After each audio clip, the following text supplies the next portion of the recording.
всех видеть. Уже по сложившейся доброй традиции мы с вами подводим итоги каждого календарного года и, разумеется, ставим задачи на перспективу.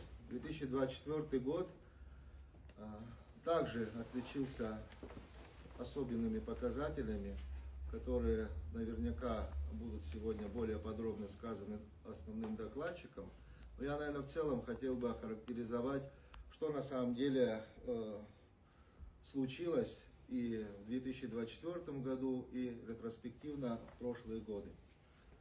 Петр Михайлович сказал о том, что темпы роста таможенных платежей имеют место по отношению к 2023 году.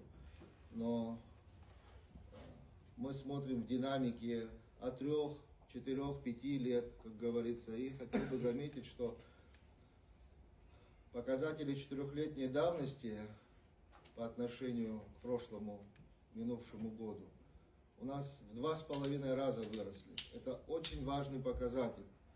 Это очень важный показатель, который характеризует о том, что таможенные органы применяют современные методы администрирования, что таможенные органы постоянно совершенствуют деятельность в сфере таможенного регулирования хозяйственной деятельности, естественно, опираясь на приоритетные направления развития нашей страны.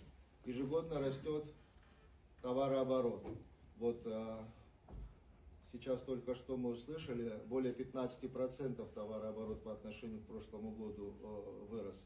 Ну, если говорить в абсолютных цифрах, то это более 6 миллиардов рублей. Это очень ощутимо. Да, пока структура внешнеторгового оборота, понятно, что у нас отрицательная сальдо, но тем не менее ежегодно у нас динамика меняется. И мы рассчитываем, что экономика с темпами роста, на которые мы рассчитываем, будет показывать нам из года в год новые результаты, в том числе и в этой сфере.